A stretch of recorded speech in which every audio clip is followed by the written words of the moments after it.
Okay, very good morning, everyone. Yes, we shall start our class. Yes, in the previous class, we are discussing the race condition. Race condition is the multiple process. They are the multiple process are there. The order of the process of execution matters. In that case, if the order changes of the execution, the output is also going to change. That situation, we are going to call it as race condition. And we have seen the example how the second parent is going to print the parent ID as 0 since the parent process has already died and the init process has become the parent of the second child, which was when the parent is not there, then it is called as a orphan process. That we have seen in the previous class. After that, uh, how to overcome that situation, that with the so many micros that we have discussed, micros functions, wait parent, wait child, tell parent, child kid, with that we can overcome that situation. And next we have discussed the important function called execute. The execute function is going to replace the calling process with a new program. Means if it is executing a program 1, since you have given the address of the new program in the execute function, the control will go to that program and it will execute that. But the so many information, it will be same carried out for the new program also. If you check the process ID, it will not be the ID of this new program, and so many other values, it will be same inherited from the calling process. In the execute function, there are so many different variants, versions are there. Execute L, execute V, execute LE, execute VE, execute LP, and execute VP. And I have said in the previous class, this L means list, V means vector, list means all the arguments that you are going to pass, it will be as a parameters. That entire list you are going to see in the argument list. Vertex means all the arguments that you are going to store it in an array, and then that array is just a second parameter in the execute V. Only two parameters. That all those command line arguments will be present in an array itself. This LE means the list, and with that we are going to send environment variables. That pointer we are going to send. VE means the same thing with the environment list, the third parameter. LPVP means instead of complete path in the file name, we are going to give exactly the file name itself. That is the change between LP and VP. Here complete address, but here for LP and VP, execute LP and VP, directly we are going to give the file name. Then if you give the file name, the address where it is going to search is, it can be in the current directory or it can be in the environment variables are there, right? In that there is one environment variable called path, PATH. In that path, the address which will be stored, that will be parsed and it will go and execute that file, that program. That will be the new program. That we have discussed with the example. Then we have started this user IDs and group IDs. Till now we have seen that parent ID and process ID, child ID, all those numbers. Here is one another user IDs and group IDs. See, the process which is running in the operating system, it belongs to some user. It belongs to some user. So some user is running that program. For that person, there will be an ID. The user is running or executing those processes, he will have some ID that is called as an user. That user, for that particular user, you may assign some privileges, you may give some super user privileges, or if the privileges are there, you want to remove. And one more case, there are so many users in the system. For some users, you have to assign the priority or you have to give some privileges. And for some other users, you don't want to give the privileges. Two category. If you want to do that, you have to make it into multiple groups. Multiple groups means there should be a group ID in order to uniquely identify. That is why this group IDs and user IDs came into picture. Clear? User ID and group ID in the system, if you want to check, as a user, I am a user in my virtual Ubuntu operating system.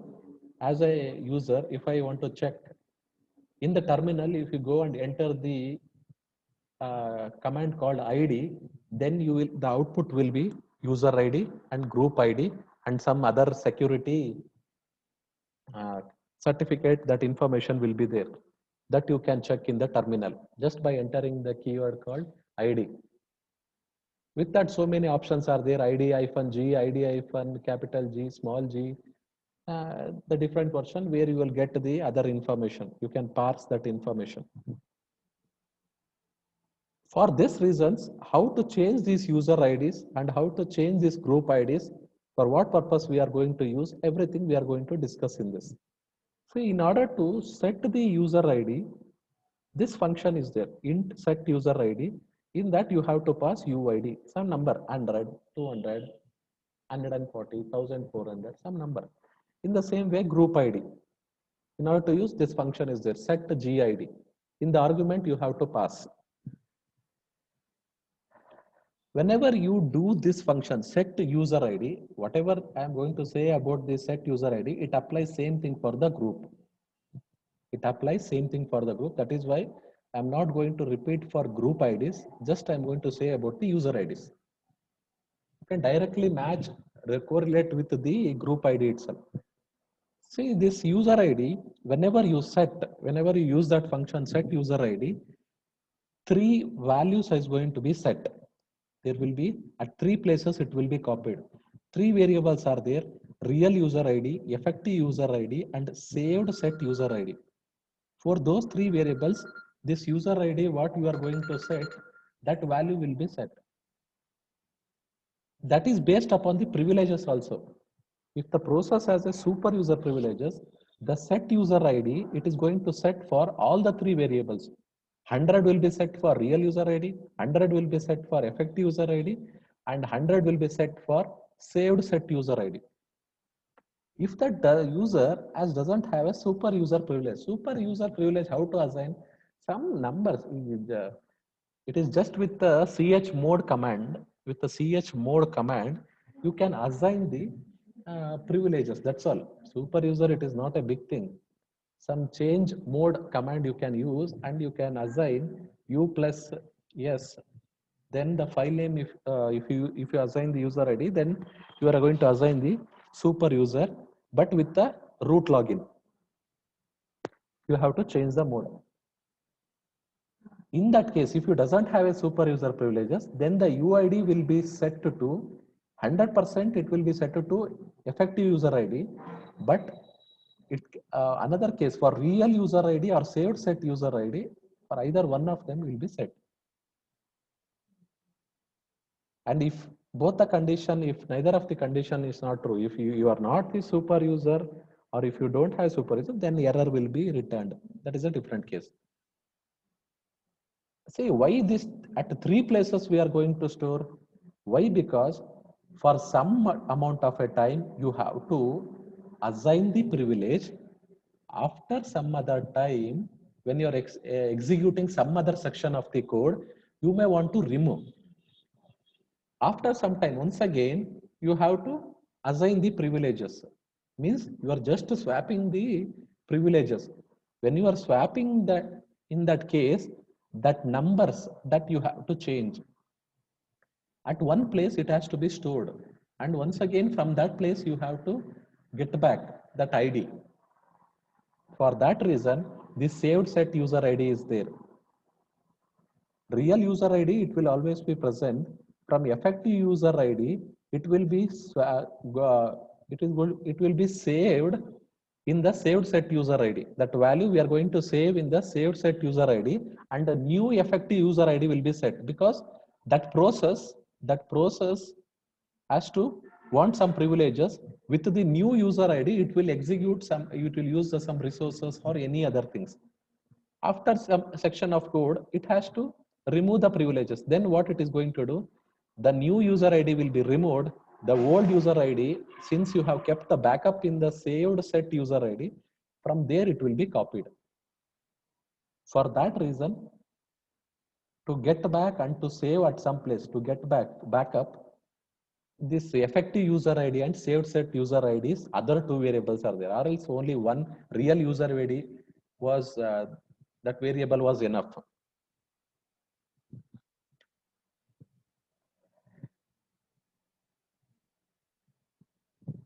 In order to swap those values, the operating system, the Unix has given you the functions, that is set REUID. Set REUID means this function is going to swap the real user ID and the effective user ID. Set REGID means swap the real group ID with the effective group ID. There are some situation comes, you have to swap and you have to execute the process. I am the user, in my system, I am going to execute some process P1 to P5. Then I don't have the super user privileges. But in my half of the section of the code of process P1 to P5, half of the section of the code, it has to run in the super user privileges. In that case, I want to change my user ID. If I don't change, I don't get the super user privileges. In that case, I am going to change the user IDs, but after execution, I have to come back once again to my old user ID. In that case, the swapping is required. For that situation, this function can be used. Set REUID, set REGID. For swapping just values, what it is there in the RUID, it will go to EUID, UID to RUID. Swapping, that is during the execution of the process. Swapping situation comes. In order to set the effective user ID, and effective group ID, these functions. Set EUID, set EGID. Effective user ID you want to check, only effective user ID you want to set, you have to use this function, set EUID and set EGID. If you want to set all the three, real user ID, effective user ID, and saved set super ID, then you have to use set UID and set GID. This E will not be there. In order to swap between real user ID and effective user ID, previous one, set REUID, set REGID. I think this is clear. These three functions, set UID, set REUID, set EUID.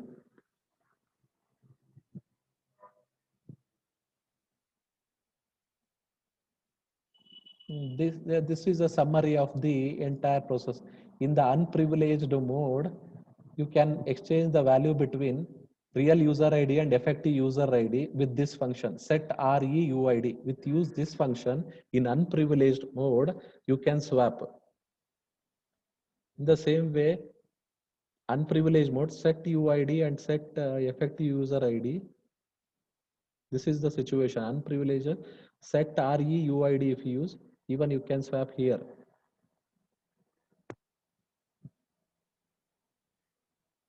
This is effective user ID, RE. This is going to swap. Just it is going to give you the real picture how it happens in a diagrammatic manner. That's all. Next comes a concept called interpreter files. You have heard this name, interpreter, which executes the compiler and interpreter. I think in the Python or somewhere you have learned about this interpreter. Compiler, it is going to scan the entire file and it will give you the result or the error. It will give you the output by scanning the entire file. But what about the interpreter? Interpreter, it will execute line by line. If there is error in the second line, even though after that the entire program is correct, until you remove the error in the second line, it will not give you the output. That is the funda of the interpreter. That is how it works. Here, this interpreter files are there. That files you are going to run as an argument. That file is going to be run in an execute function. See, interpreter files means these files, it will always begin with first line with hash exclamatory mark path name in the bracket. There will be optional argument options. It is an optional field. Even you can write or you can leave it, but you have to write hash exclamatory mark space followed by path name. I think we have seen this when we are discussing shell script. In the shell script, the first line was in the shell script's first line was hash exclamatory mark some address slash bin slash sh. That line was called interpreter line, which was said interpreter line. The same thing we are discussing here. Hash exclamatory mark slash bin, that is the path name, and optional field argument. I think we have not seen any optional argument there. You can see it here. This path name, that the file which starts with this line, then it is called as an interpreter file. Now, that interpreter file, that file, it is being called from the calling process. For that, we'll see one example here.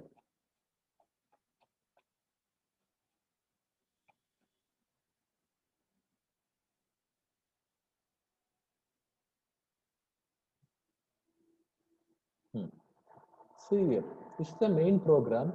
In the main program, you have creating a child process.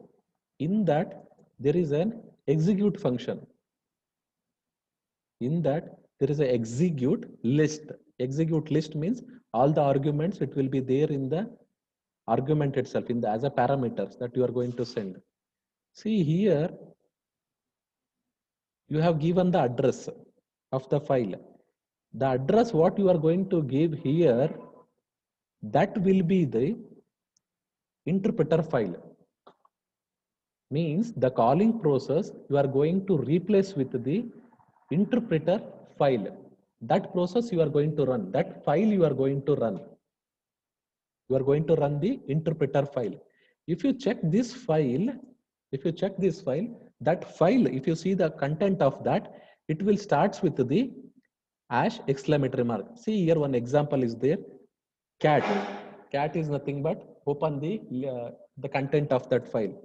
Inside home, inside there is a directory called SAR. Inside that there is a bin. After inside that test interpreter, there is one file. What is the content? Just a single line is there. Single line is there. Hash exclamatory mark, some path name and some argument. Some path name, some argument. This is the content of this file. Now this file is called as an interpreter file. This test interpreter we are going to execute from this program. This is a source program. This is the calling process. Calling process, it is calling execute function. Execute function means it is going to replace the calling process with the new program. The path name is given. This file, it is an interpreter file. How you can say it is an interpreter file? I have checked the content. In that content, the first line is starts with hash exclamatory mark, path name is there, and some argument. See now, I have executed ./a.out. When I executed this program, which program? This program. I'm going to execute the calling process now. See the output, argument v 0, 1, 2, 3, 4, 5. See these values, see argument v of 0, all these argument v of 1, 2, 3, 4. This is not there in this program. This is not there in this program. Then where exactly that is there? This argument v0. See this, it is there in this file echo argument. This is also a path, right? This is also a path name. And this in this interpreter line, there is a file echo argument. This program is going to execute here and it is printing these values. See the logic. I'm going to demonstrate with the diagram here. Source program means where execute function is there. Execute L. This is the source program. Which one? This one. Execute L. Now test interpreter.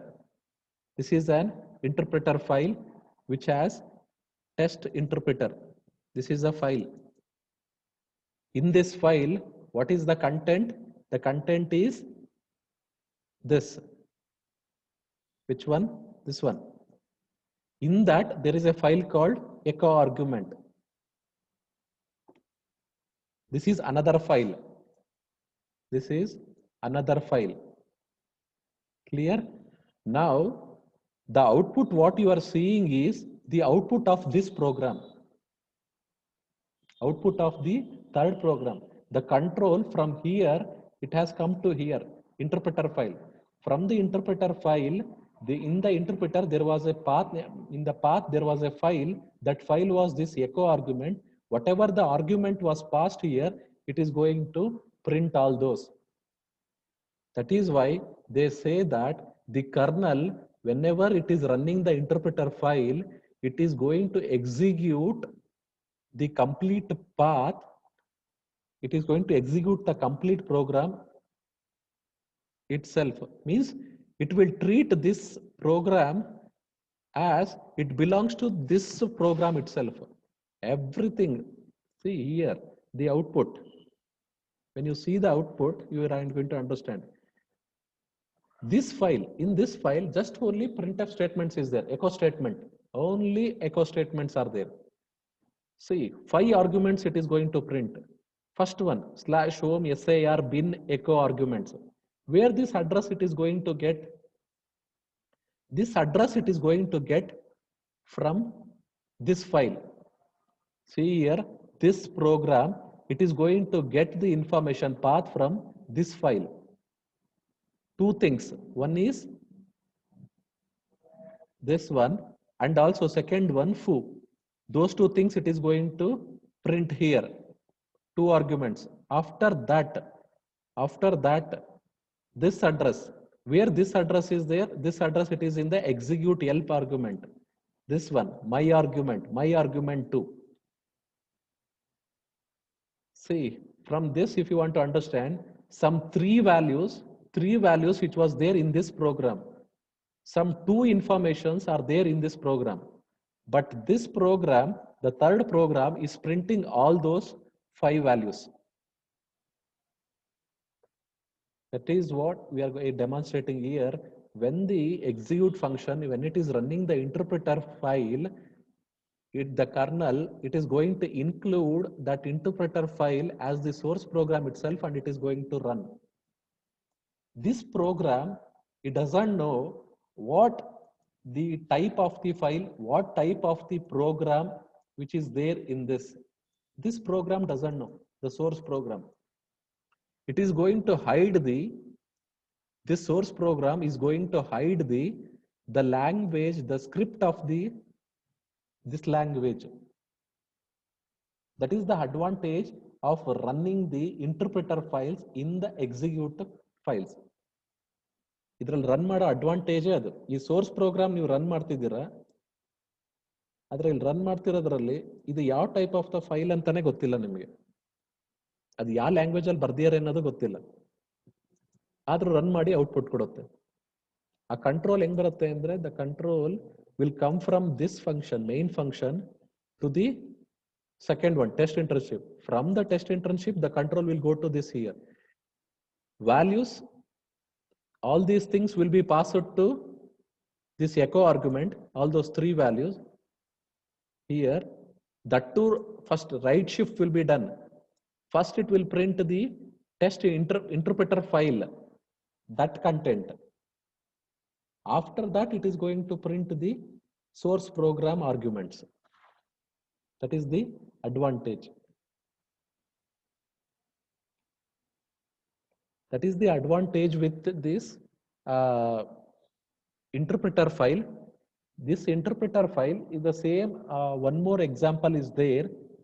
That one more example is AWK. You have seen the AWK file, I think, in the CN lab. Or in the CN lab, I think you are going to see, I think. In order to print the some information, this AWK file program you have to write. In the CN lab, I think in the 5th sem you have a CN lab, right? In the part A, simulation part, for some programs you have to write AWK program. It is very short, some 4 to 5 lines, where you want to print the output statistics of the packet.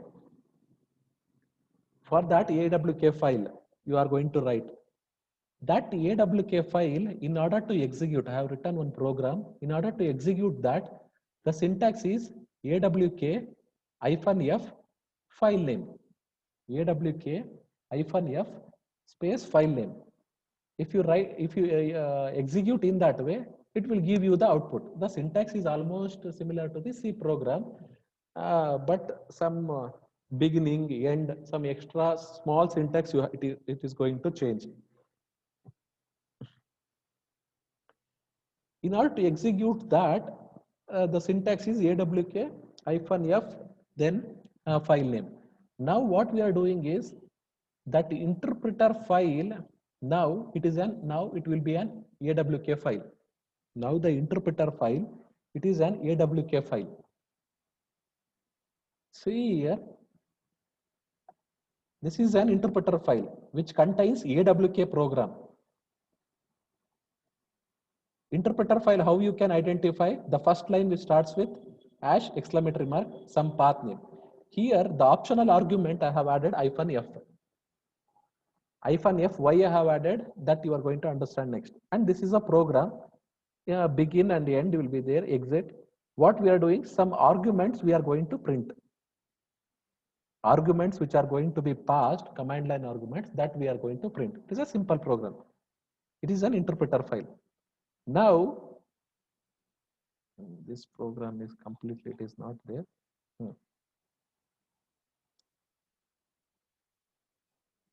Now, from the source program, in the execute L, the first argument what we are going to give is this file. Which file? This file. The file name is AWK example. From the source file, now the file name is AWK example. What this AWK example contains? It contains five lines. That is this printf, begin, for loop. This is an AWK file, and this is an execute L function which is calling this AWK example.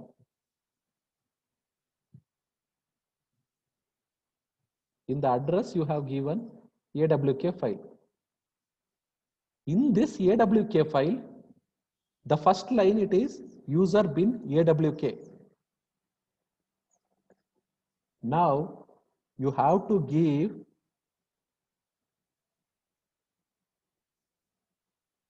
AWK software, it has to run this program. AWK software, it has to run this program. Then only it will give you the output. Since you have given the path address, the first line, it will go to this AWK. See here, /user /bin AWK. -f is there. When the -f is seen, this entire program will be taken as an input to this file. This entire program, what is there in the AWK, it will be taken as an input to this AWK file. Now that AWK file, since it has seen the optional argument -f, it is going to execute and it will give you the result. Here, in order to execute the AWK example, we are not using -f. Here, just we are using the AWK file, and with that we are going to execute. I think this is clear now. With the example, once again, we'll discuss this in the next class because we have a shortage of time. Please don't, if you have not sent the attendance, please send. It is less than 1 minute. And please don't join to the meeting before 10:15. Everyone should join after 10:15.